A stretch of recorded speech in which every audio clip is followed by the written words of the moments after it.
Резар Курдигастун. Добрый вечер, Осетия. В прямом эфире программа «Добрый вечер, Осетия». И сегодня мой гость – министр образования и науки Аслан Давидович Лулаев. Добрый вечер, Аслан. Добрый вечер, Тамерлан Ефимович. Поздравляю вас с назначением на этот пост. И в то же время, как и нас говорят, сочувствую, потому что на вас столько хлынуло уже дел, проблем. И вот о них я хотел, чтобы мы поговорили. Какие проблемы, какие новшества в сфере образования у вас сегодня? Добрый вечер, уважаемые соотечественники. Конечно, как и у любого социального министерства, в том числе Министерства образования, есть, конечно же, ряд, наверное, даже не ряд, множество проблем. Некоторые из них, скажем так, живут с нами долгое количество лет, некоторые из них появляются вновь.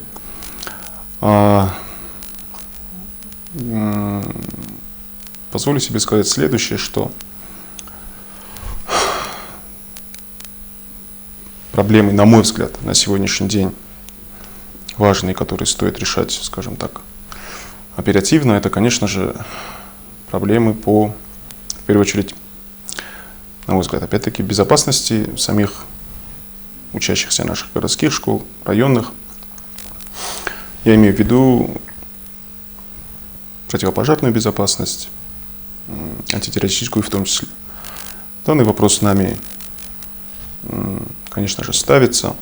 Буквально на предыдущем заседании правительства, это было буквально позавчера, в ходе обсуждения различных программ, появилась у меня идея представить подобную программу на рассмотрение правительства Республики Южная Осетия, в том числе и нашего республиканского парламента. Все мы с вами видим, что у нас происходит в мире. И, на мой взгляд, конечно, это актуальная проблема, которую надо планомерно, конечно же, мы не сможем решить все проблемы в одночасье. Этого быть в принципе не может.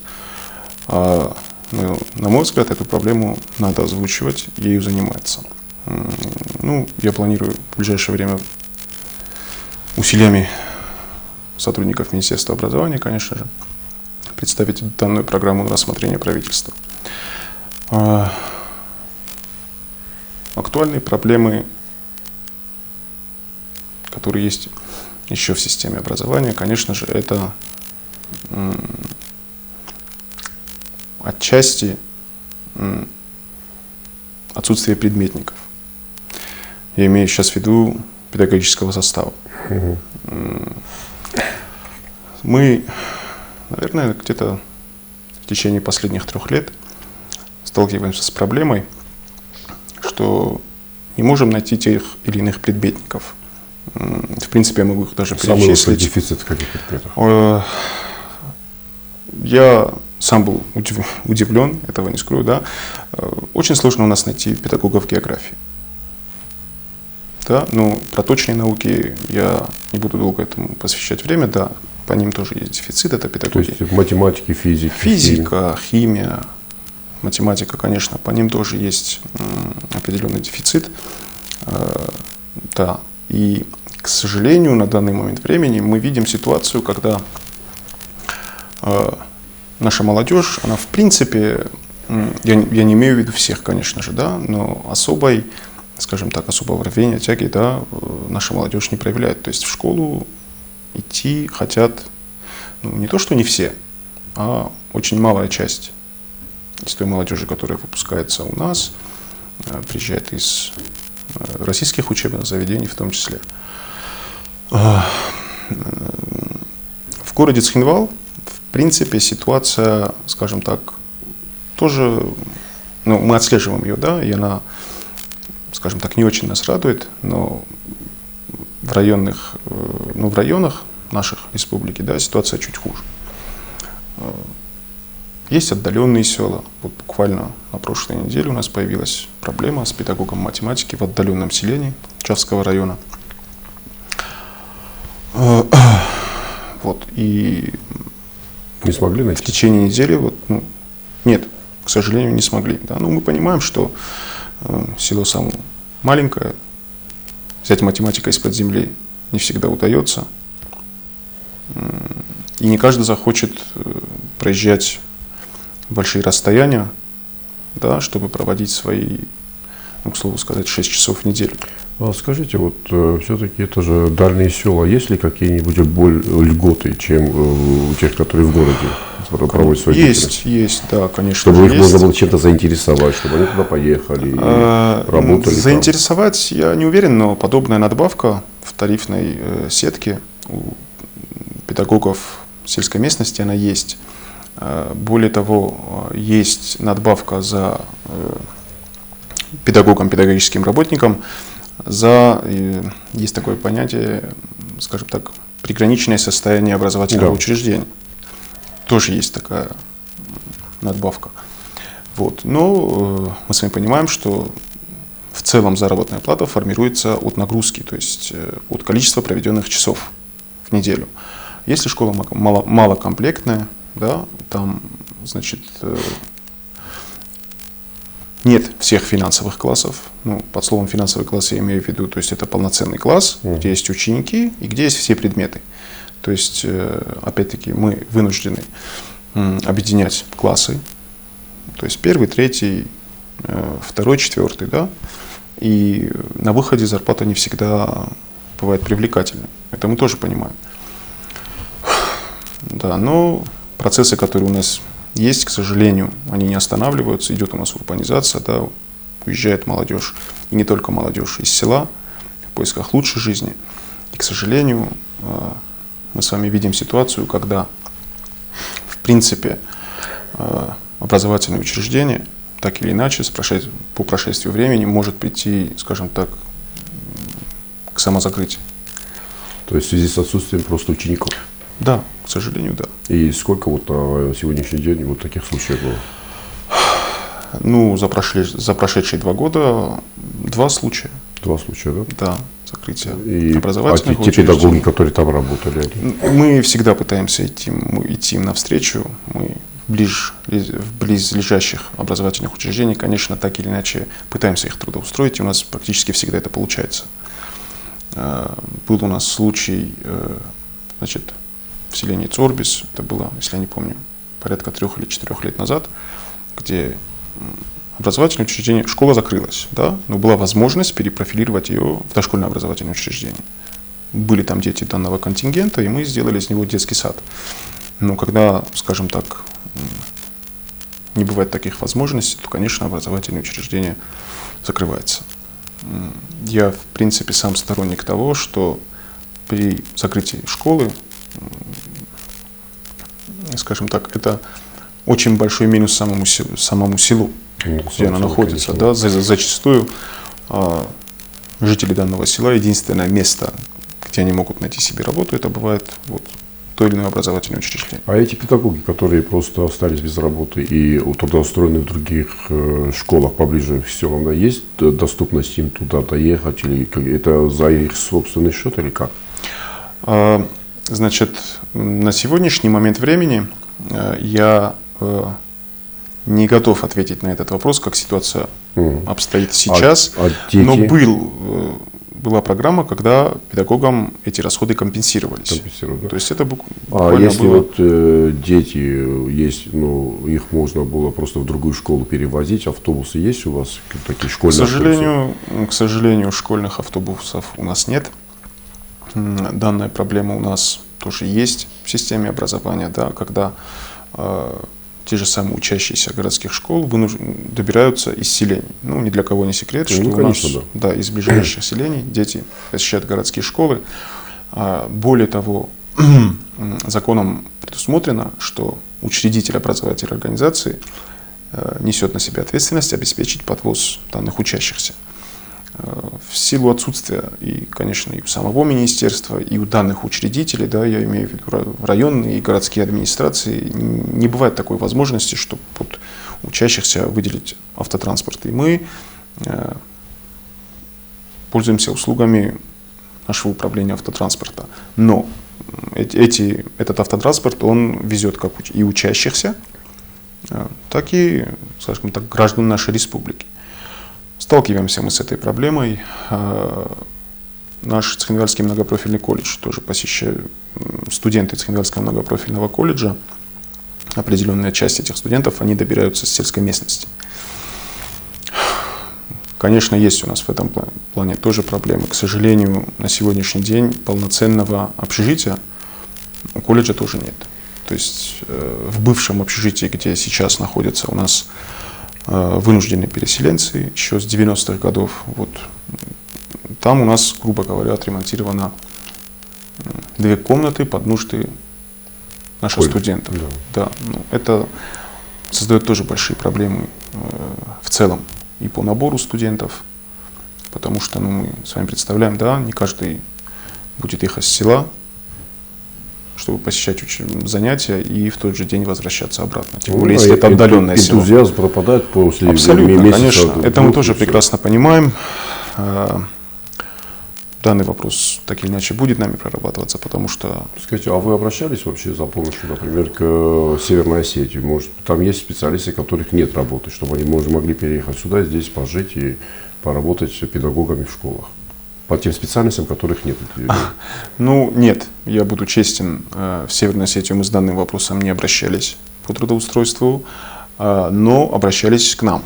То есть это те же самые наши граждане, которые определенное количество лет проживали в Северной Осетии, в целом Российской Федерации, но это единичные случаи. Я не скажу, что это приобретает какой-то массовый характер. Но все-таки мне хочется верить, что своими силами мы сможем решить этот вопрос. На данный момент ситуация не катастрофическая, но если ею не заниматься планомерно, не готовить специалистов, педагогов, то в один прекрасный момент ситуация может, конечно, дать о себе знать. Да, конечно. Да, потому что наши педагоги, да, которым честь и хвала, с высоко поднятой головой на протяжении многих лет выполняли свои обязанности, подготовили не одно поколение молодых людей, да, они по естественным законам, конечно, не могут вечно работать в школе. И если на сегодняшний момент, конечно, молодое поколение не будет принимать знания старшего поколения, а это, в принципе, советская школа образования. Ну, да, но тут вопрос в этом, что молодое поколение, оно тоже ищет возможность просто заработать деньги, да, в каком-то плане. Конечно. То есть работать по призванию это хорошо, но через 5 лет человек может сказать, а чем мне содержать свою семью? Я буду работать педагогом. Потому что работать преподавателем, педагогом – это большая ответственность. Абсолютно. И вы правильно сказали, честь и хвала всем педагогам, которые вырастили не одно поколение, потому что мы всегда помним своих учителей. Однозначно. И всегда их помним до конца своей жизни. И за это им большое спасибо. Но то, что вы правильно отметили, что может быть создаться катастрофическое положение, если не заниматься этим вопросом. Как решается этот вопрос с помощью послать, опять же, наших выпускников учиться в Россию на эти специальности, чтобы они возвращались обратно? Конечно, это логическое умозаключение, однозначно, но, опять-таки, я не имею в виду всех, опять-таки, абитуриентов, которые заканчивают наши школы. Я хочу определиться, что мы, опять-таки, не наблюдаем такого рвения среди наших абитуриентов. Более того, значит, специальности, которые нужны, значит, в дошкольных образовательных учреждениях, в коррекционных классах, да, это специалисты, такие как логопеды, дефектологи. По ним ситуация, чуть хуже, скажем так.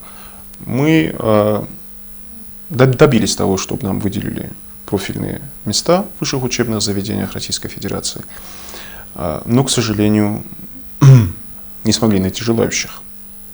Да? И анализируя данную ситуацию, мы понимаем, что на сегодняшний момент, скажем так, работник образования, наверное, это не модно.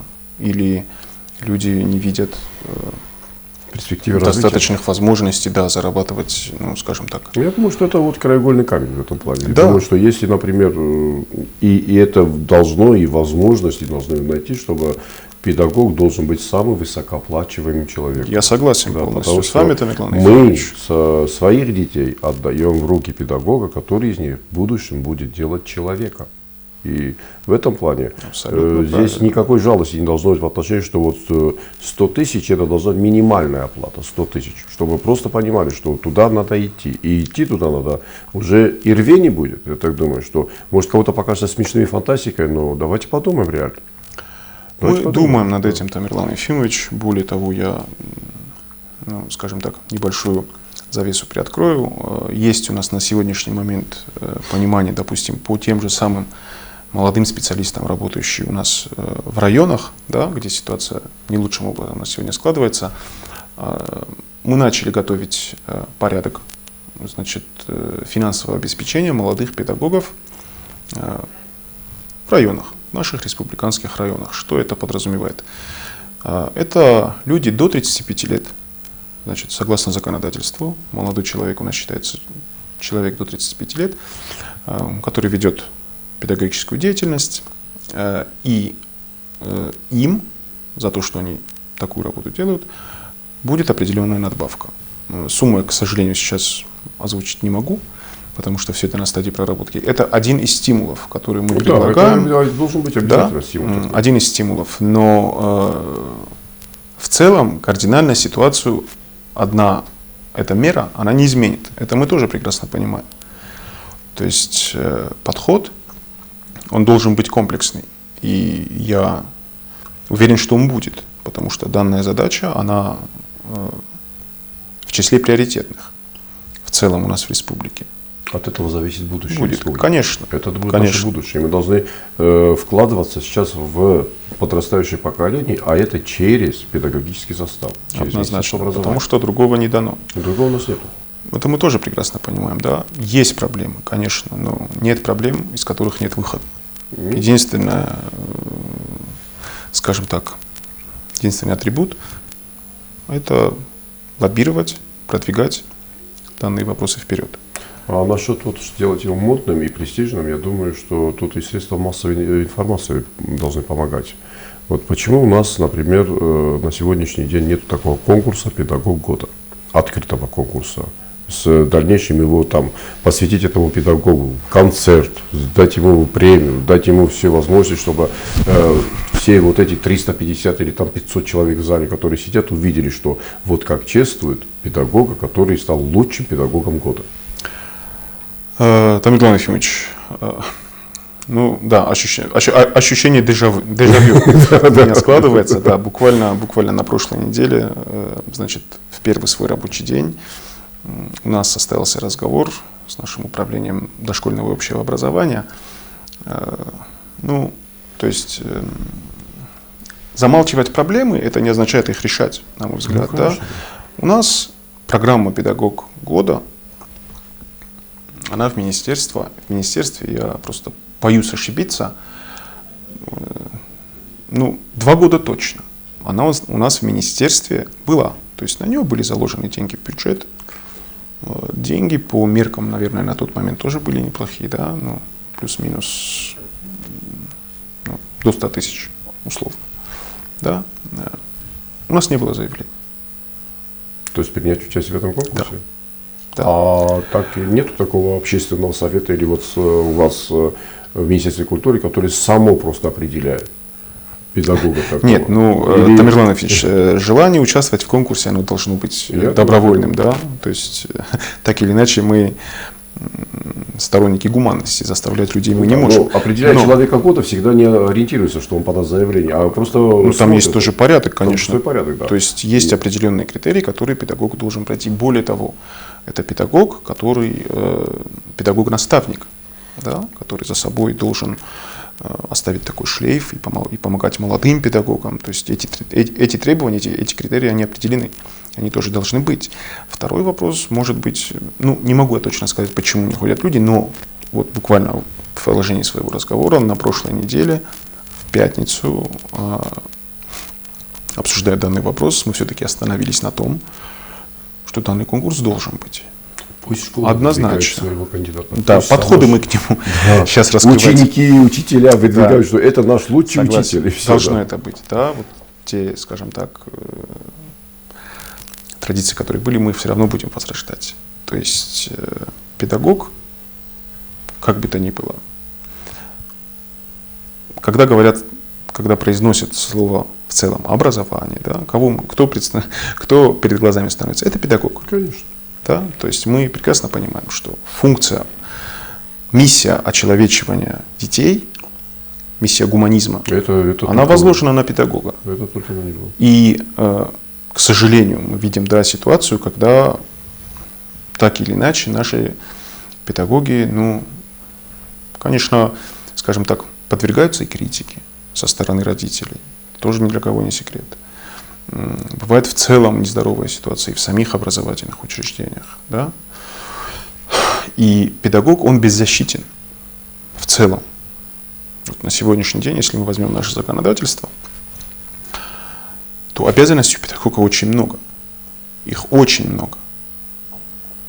Это и в первую очередь ответственность за жизнь и здоровье детей, да, которые находятся у них.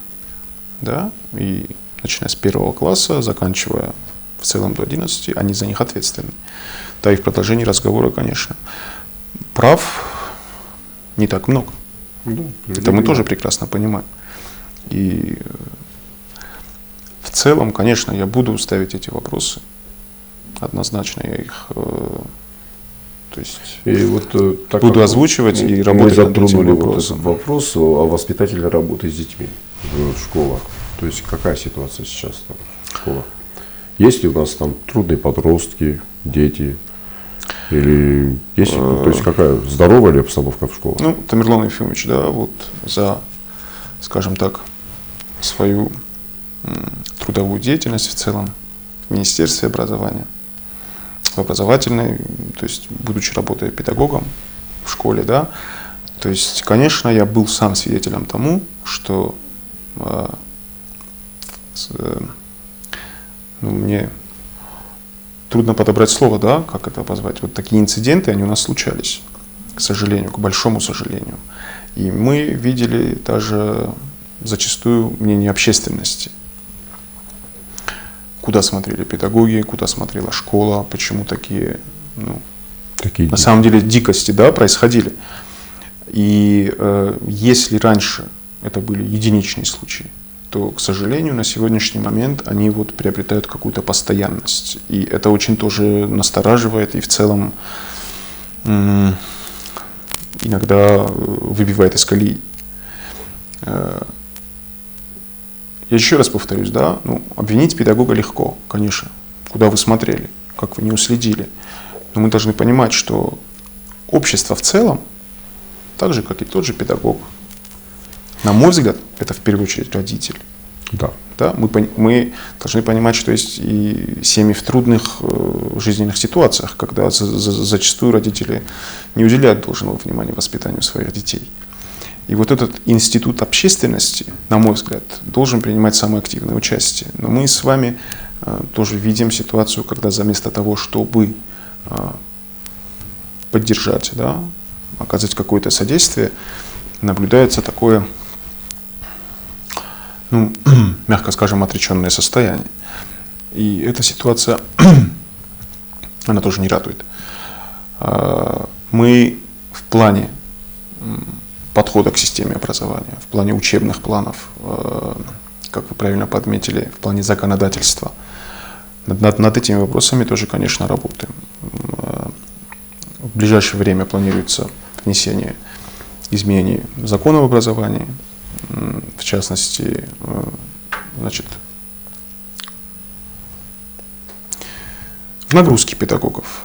Вот то, что мы с вами понимаем, расписание занятий, у них тоже, наверное, уже с нового учебного года будут внесены изменения, в том числе по духовно-нравственному воспитанию подрастающего поколения, по элементарно этическим нормам поведения, по поведению наших детей в обществе, в социуме. То есть этому тоже будет уделено пристальное внимание. Но я еще раз повторюсь, мы не можем возложить всю ответственность на наших педагогов. Нет, конечно. Это в принципе, да, то есть не выход. Наши педагоги будут выполнять свою работу, я в этом не сомневаюсь. Но общество, родители, это должен быть симбиоз. Без этого мы с вами, скажем так, не добьемся тех результатов, которые перед собой ставим. Это однозначно. Недавно вот в парламенте, вы тоже там были, депутаты там тоже говорили о воспитательной части, да? Да. И о внесении изменений в закон об образовании. Абсолютно в этом плане. верно. И там, значит, уже у понятия воспитания, то есть там было уже формирование, мне то, что понравилось, там это чувство патриотизма и гражданственности. Детей. Вот это должно быть. И уважение к памяти защитников Отечества. Поведение людей, да, детей в обществе. Да, этому. И я думаю, что как раз вот из этой сферы может быть, что вот эти наши ребята, защитники нашего Отечества, да, которые сегодня ведут достойный образ жизни, которым можно гордиться сегодня. Потому что мы с вами прекрасно помним и 8-й год, и помним еще 90-е годы, когда все наши защитники, ребята вставали. Может, и к ним обратиться в этом плане, чтобы они проводили встречи с учениками. Потому что я думаю, что когда они видят живого героя, которого они должны знать просто фактически, потому что это тоже входит в сферу обучения, воспитания и образования, то я думаю, что, может, им будет уже на кого равняться, кем гордиться. И, может быть, они будут перенимать у них какой-то опыт жизненный в этом плане, что такое хорошо и что такое плохо. Может быть, вот так. То есть я просто к чему добавлю, что добавить вот родитель, педагог и плюс человек, которые могут гордиться дети. Да, всецело поддерживаю, Тамир Иванович, всецело, потому как данная практика, она была. Да, я помню, в советской школе к нам приходили ветераны Великой Отечественной войны, нам рассказывали, мы встречи бывали. Да, к нам в школу приходили. Да, вот я об этом говорю. Да. Всецело я поддерживаю данное направление деятельности, конечно, такое, более того, вот, может быть, даже в форме наставничества. Да, шефство. Шефство, да, то есть можно, в принципе, как школу, так и какой-то определенный класс. То есть, более того, у нас есть общественные организации, которые... То есть родительский комитет это как бы работает сам по себе, да? Вот такой родительский комитет. Это больше административная работа. А это просто вот как бы шефы, который вот приходит он в школу, да, и праздник в школе, что к нам пришел, и все бегут к нему, чтобы пожать ему руку, поздороваться с ним, сказать, что вот я видел его. Это он герой своего. Всецело поддерживаю, Тамир Ефимович. Более того, значит, с Министерством культуры у нас, надеюсь, на этой неделе у нас состоится рабочая встреча, где будут обсуждаться совместные планы, которые вполне возможно у нас будут оформлены как государственная программа. Я думаю, что и в госпрограмме, и в целом по учебному плану, да, то есть мне кажется, что для этого госпрограммы не надо. Нет, а вот по госпрограмме у меня вопрос в этом плане. Вот у нас сколько госпрограмм имеется в виду в сфере образования? У нас программа духовно-нравственного воспитания, программа сохранения и развития осетинского языка. И есть еще программа, которая называлась как бы в сфере образования. Она, сейчас, если я правильно его отметил, отраслевая программа развития образования и науки Республики Южная Осетия. Да, Тамир Иванович, вы совершенно правы. К сожалению, на сегодняшний день духовно-нравственная программа не функционирует. Она закончила свою деятельность в 2022 году. Как вы правильно подметили, программа по развитию и сохранению осетинского языка у нас тоже не действует. То есть эти программы, они принимались, это были трехлетки. Трехлетки, да? Трехлетки, да. Сейчас будет готовиться что-то? Вот я в этом ключе говорю, что, значит, с Министерством культуры мы планируем в ближайшее время начать работать по программе духовно-нравственного воспитания подрастающего поколения, представить ее на рассмотрение правительства. Но, значит, программа, она в принципе должна собрать в себя разные органы исполнительной власти, как Министерство образования, Министерство культуры, Комитет по молодежной политике и спорту, то есть всех заинтересованных органов, в том числе и районные и сельские администрации. То есть, и, мне кажется, должна продолжить свою работу. Касательно программы осетинского языка и в целом развития осетинского языка, данная программа, насколько я помню, она не функционирует, порядка, наверное, 2 лет. Ее мы тоже будем пытаться, скажем так, восстановить, чтобы она была принята, потому как хотелось бы вот на этом моменте тоже остановить свое внимание. И мы видим, что у нас на сегодняшний день происходит среди подрастающего поколения. Да, Ирунов Зогдар Назунич на Кестерфельтер. Мейл Журам? Мейл Жургедер на Кенам. Борам има Олкеман der Rusche fordert nicht mehr قدرت mir فهمت Irunov Zog obzaqa. Wiederum boren. فلا خمتك بزاق که خونم. خجارش بزاقل نخواست کنم. هول در نزون نجورم بودنش نکسترفلتر. قگادم. چیزو نجور جنم خودک نخسته فلا.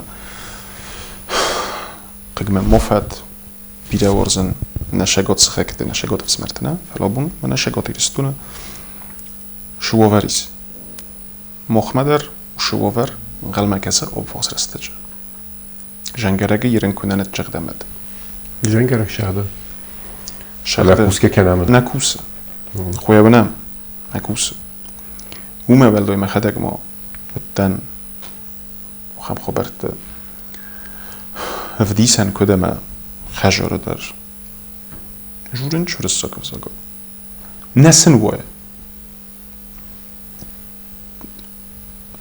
не литературный язык и даже не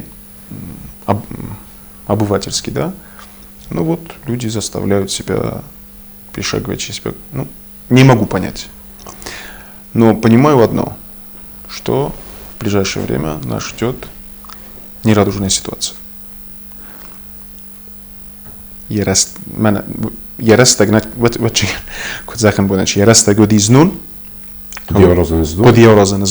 Vetségen men moftak ezt felén tenglembinek rkeseztem kézegenéka.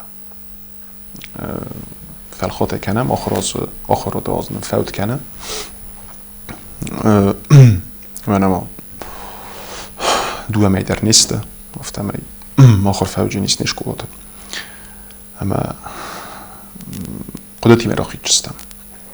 خیشاد متر آخردتم در شما یاش خبر سرست کنم. کدر دینت من برست کن فلا زفت کده کنم منم فستا خود ایران زاگای الیمپیادا در نودی. نه کد. بودیسنم من یومی رزمه. ما چیه بازدتم؟ من از ویت خیجو من زیاد بازدتم. وزید خیلی. آخر که اینک تی بازدتم. اوه وچگن راسته. فلسفه کار خود کنم وش کتکتی بود ما وش سوالت چیران بلت الیمپیادا بود و نقام خاطی من ایران زاگ الیمپیادا رام بلتون اما من خم نسامنی یا خم لاور من باکوت یا خم زم آچی در شما ترنا و من سوالو نتر سوالو. از ده خموش فرستم کم آخرات اما تلویزیونات. اما یومه гайкусу. Почерховой. Пользуясь сегодняшней возможностью, там Иван Ефимович, в лице тебя и в целом системы телевидения, вот приглашаю принять участие при формировании нового проекта, программы духовно-нравственного воспитания подрастающего поколения и проработать эти вопросы. Это с удовольствием мы примем в этом участие, потому что на самом деле уж вот так, Meni lozortam be ezt nevet. Nejgenen. Usabodna nincs irat. Sombun maher fersistal şede. Şisarıstat, şemen narıstat, mekudarıstat. Meni fersist kerkoma saharkuttu, kam havdu. Saharek. Razıda. Evet, xey. Fedde onu cu bofarsın.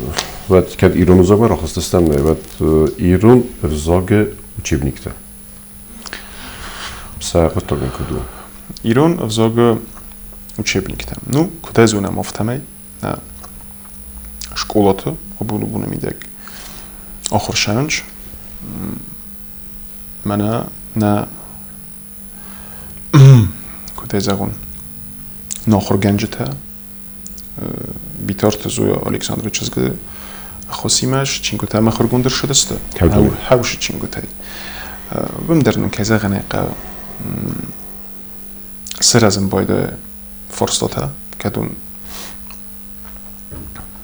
Qafam boydayam rasta glaskut çökken.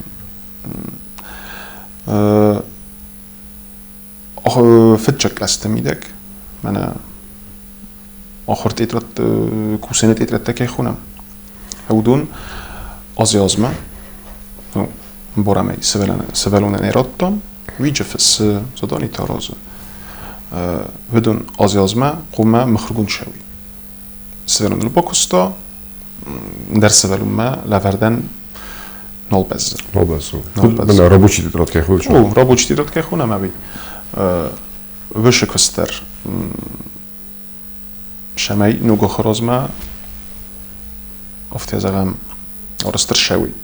وش کستر شو جنیس من سرد رایدانه ابونو میدک با خاطر دستم نخی تیپوگرافیا ما شماینن که خط باشد تکنوی مختلف بامبارم ش فرست قرادی خکنن شمای نوگو خراز کرایده وقت مفتخسن چپر شرطی اومه ولدای ما شفند زغن که زغن اقا شفارستال نخواست کودم آخر گنجتل اما کم فاک کننج کم نفاک کننج ابونو میدگن نوی نی آخم خاطر بکنند نه کش تسر نیست کمنن ایسکش آخر ایسکش شکوله نی ایران افزاگه کند لیتراتور آخر کنک فلهم در بن خبر بنتون افتی از اغم جبخ نب و این باید افته در کیزه غنقه فرسته که و این باید ودی آخر کنک کوسه کنادیو نه ایو کوسه تو اشکولای در کوسه وم در آخ بچکن آب وقت است سمبل جستم آخم سر نیزیمه که من آخر گنجته فاک نکنج ایران بزرگی فلا آیرازمه من نخاصر شد تیده تفادیم بود تازه فرتیمه نه اونیورسیته خیستریمه کم از نسان کودتام آخم فند کدمه آب وقت است جد نه شاجی نیستم بلد اما یعنی خیشن از فلد خود کنجستم ش سپیسیالیستی شوخ کنم امنن نه اونیورسیته ش فرصت میدک بخوز کنجی نیست و ش فرصت در کد باقا منورنه اما نوک فاکولتیت در چیزونه گمر شو فلا از دخم تا اوش فرصت اما نه آخر گنی نکته قوم راف زاروی سشارد اوش فندق شما اسوی آخر گنجته سومبون وش كستر شاوجني كذا غنقة ويخوسيدر وديس مسابقة فرصة وما يرون زاجن سساحات تجوز شکلات و قاعد أنا عرفت خي ورث زاج هو فلا با كاديد نزكتن في الدرس ساحات وديرون زاجتا كتر فرصة دیگه زاج قاعد و افتاو يفيم فرد خاطر بوكا ورث زاج بسات مراخي تشانك من بوكا да вот наша учебная нагрузка, которая есть сегодня у нас в образовательных учреждениях. Я не буду спорить тем, что осетинскому языку и литературе уделяется должное внимание. У нас в Конституции Республики прописана норма, где в местах компактного проживания национальных меньшинств, ну в данном ключе я имею в виду грузин, да. Обучение проходит на грузинском языке. Полностью. Да. Ну, мы понимаем, что речь идет о Лениногорском районе. Да. И, в принципе, у нас в Знаурском районе одно образовательное учреждение, Нуккавская школа. Но было принято решение. Вот на сегодняшний момент у нас, в принципе, значит, грузинских школ как таковых уже не будет. Потому что те дети, когда мы приняли решение, на момент их обучения, да, по программам грузинского языка и литературы, они вот в обозримом будущем заканчивают школу. Все, кто за ними учатся, они учатся по нашим с вами обычным программам. Но человек тоже спрашивает себя, да, если у нас есть грузинские школы, почему у нас нет осетинских школ? Хотя бы одна в виде гимназии. хотя бы одна эксперимент. Экспериментально, да. Но со всеми возможностями там, чтобы сделать, чтобы это был самым престижным, самым лучшим, навороченным, можно сказать, в этом плане, чтобы и с педагогическим таким составом, чтобы все бы рвались тут. Согласен с вами, Тамерлан Ефимович, это тоже, в принципе, в моих планах есть. Я очень сильно буду стараться, чтобы такое образовательное учреждение у нас появилось. Кстати, вот вторая школа, она вошла в инвестпрограмму. И она будет, как говорится, сейчас заново отстраиваться, как я понимаю, да? К сожалению, нет. Заново вторая школа отстраиваться целиком не будет. Речь идет о старом корпусе? О первом корпусе, да. О первом корпусе второй школы. Как вы правильно отметили, она попала в инвестпрограмму. Значит, на сегодняшний день, насколько я знаю, Министерство строительства ждет положительного заключения экспертизы от проектировщиков, чтобы уже приступить, значит, к ремонтным работам. Значит, тоже грядущий вопрос, который, опять-таки... Это будет начало в этом году, да? Начало должно быть в этом году. То есть вот они сейчас закончат, они образовательный процесс, и с сентября месяца они уже не пойдут во вторую школу. Вот тоже предстоящая головная боль. Да. Да, мы с вами понимаем, что что вторая школа самая на сегодняшний большая... день, точно не могу вспомнить, по-моему, чуть-чуть в шестой школе, чуть-чуть больше учащихся. Я могу ошибаться, но прошу, чтобы ни вторая, ни шестая школа на меня не обиделись. Я могу быть неправ. Ну да, это одна из самых больших школ. И мы понимаем, что дети должны проходить учебный процесс.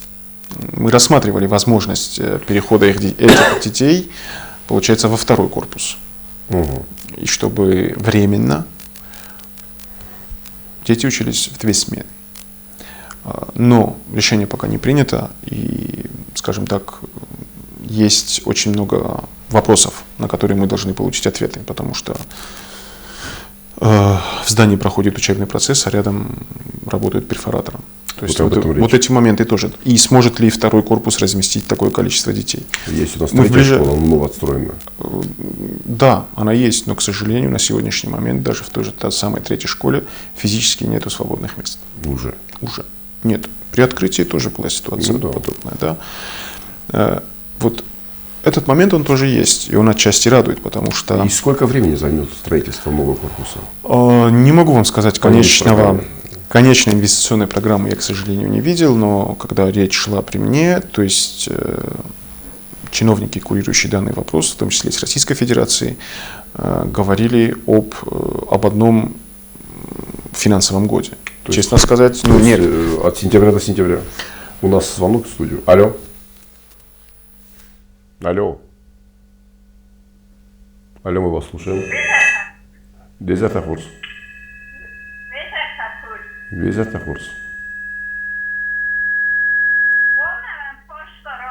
Табуавси.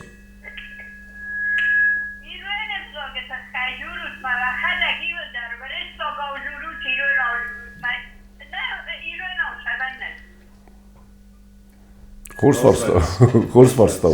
Ma kuyruğun alır tam. Rasta. Razzagas. Şemene yine teder bombaroy. Buzdik da fastete. Razzagas. Or you just stem. То есть один финансовый год это считается как бы, если они в сентябре... Это обычный год. Обычный год. Финансовый год – это обычный год. Ну, буду откровенным, я в это мало верю, потому что объем работ предстоит очень большой.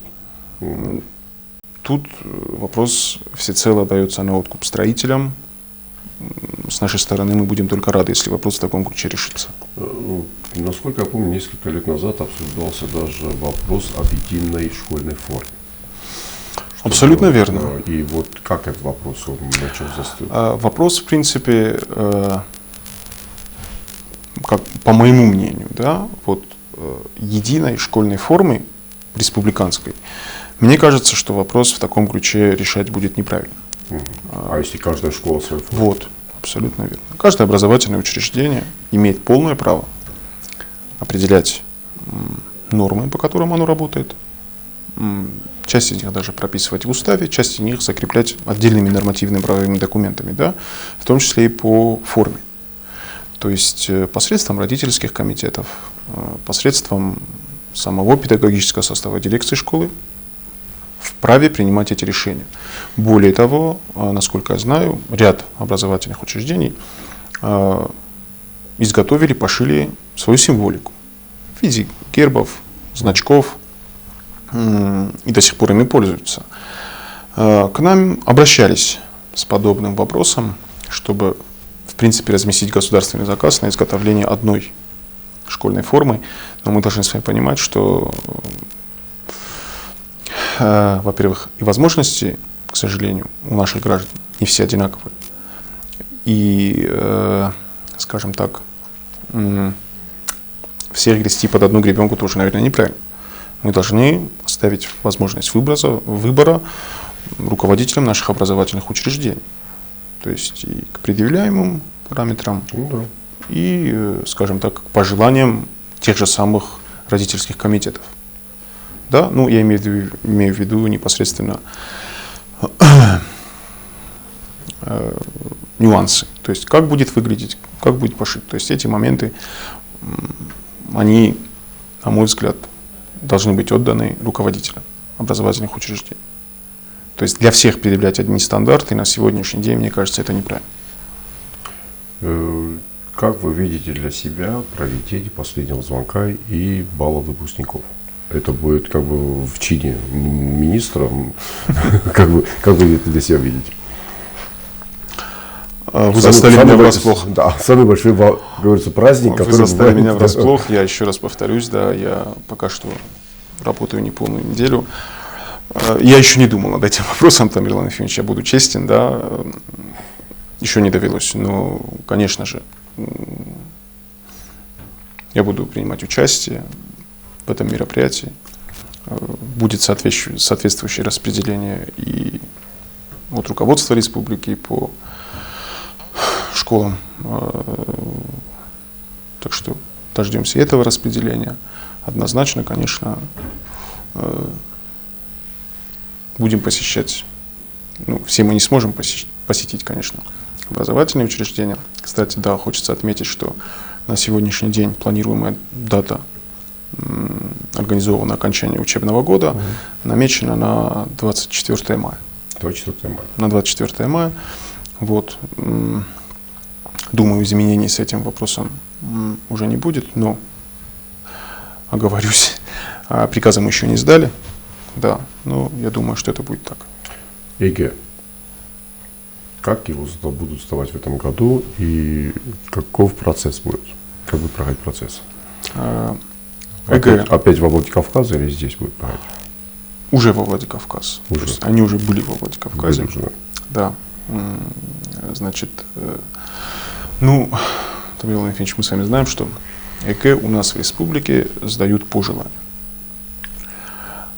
Никаких государственных требований Министерство образования нашим образовательным учреждениям не предъявляет. Данный опыт нами тоже, конечно же, рассматривался. Более того, были определенные предпосылки, чтобы мы его переняли. Но мы этого не сделали. И мне кажется, что на сегодняшний момент времени мы, в принципе, и не готовы к этому, и нам это, мне кажется, не надо. Плюс отказ уже от Болонской системы. Как это будет влиять на образование Южной Осетии? Имеет место. Ну, в этом ключе мы, наверное, даже чуть-чуть опередили Российскую Федерацию. Насколько я знаю, у нас Болонской системы не было. Да. Да. И в этом ключе мы в лучшем понимании этого слова все-таки сохранили советскую систему образования, чему я очень рад. А учебники сами будут меняться? Учебники, в принципе, на сегодняшний день, они все составлены по государственным стандартам. Да? Мы, в принципе, получаем немалую помощь от Российской Федерации. Буквально за последние 2 года мы получили учебников на очень большое количество сумм. но очень. То есть все школы укомплектованы? Да, все школы укомплектованы, но я более чем уверен, да, на сегодняшний день нас наверняка смотрят педагогические работники. Вполне может быть такая сложиться ситуация, что по заявке на определенный финансовый год в классе находится 24 ученика. Да, и школа заявляет 24 учебника. Срок службы учебника в среднем это 5 лет. 5 лет он служит, должен служить. Да, и может быть наступить такая ситуация, когда в 4 классе 24 ученика и пришло на следующий год 30. Конечно, мы допускаем ту ситуацию, что не будет хватать. Но мы пытаемся выравнивать эту ситуацию, оставлять энное количество учебников в запасе, да, и, скажем так, лавировать, чтобы максимально удовлетворить запросы учеников. Есть ли у нас, остались ли у нас еще школы, в которых нет спортивных залов? Много, к сожалению. Как мы будем решать вопрос? Как мы будем решать вопрос? Было бы видение, было замечательно взмахнуть волшебной палочкой, вопрос был исчерпан. Но, к сожалению, да, мы живем в реальном мире. Сложно. Сложно очень сегодня обстоит ситуация в целом по образовательным учреждениям, которые были построены еще у нас в советское время. Очень много образовательных учреждений было отремонтировано и по линии инвестиционной программы, да, и до этого мы с вами помним программу по восстановлению. Но на сегодняшний день, честно вам скажу, я хочу быть реалистом, да, я вот пока что не вижу для себя, потому что это колоссальное количество денег. Это просто да, колоссально. Потому что там еще строительство. Маломальски, конечно, мы пытались удовлетворять потребности образовательных учреждений там, где их нет. Потому что в летнее время, в теплое время года дети занимались на улице, да, и обеспечить их элементарным спортивным оборудованием, мячами, скажем так, да, чтобы каким-то образом они проходили. Но вот комплексно решить этот вопрос, я пока что не готов на него ответить, потому что... Будет ли введен в школе предмет начальной военной подготовки? Этот вопрос обсуждается на сегодняшний день. Чтобы молодые ребята хотя бы знали, как разбирать автомат, как обращаться с оружием. Этот вопрос обсуждается, конечно. На сегодняшний день у нас в школах проходят ОБЖ. Основы безопасности жизнедеятельности. Вопрос на сегодняшний момент обсуждается. Опять-таки на новый учебный год. Есть большая вероятность, что мы так поступим. Потому что я думаю, что это жизненно необходимо. Да, к сожалению, текущая ситуация в мире никого не оставляет равнодушно, и мы тоже должны понимать и осознавать, где мы находимся и как нам быть. Да. Руслан Давидович, большое спасибо, что вы сегодня пришли к нам на эфир. Наше эфирное время уже закончилось, и могу пожелать вам только одного: терпения, выдержки и не отступать назад. Большое спасибо, Тамерлан Ефимович. Спасибо, что пригласили. Я еще раз хочу подчеркнуть, да, только-только приступил к исполнению обязанностей министра, но идей много. Конечно, я тоже реалист, я понимаю, что, может быть, большую часть из них довести до конца, скажем так, не получится по наличию объективных или субъективных причин. Но работать мы не просим. Где нужно, мы рядом. Вы будете нужны однозначно. Никаких вопросов. Конечно, спасибо вам большое, что пригласили. Всего вам всем доброго вечера, до свидания, до следующей среды. Визертахурс. Чабахут. Спасибо.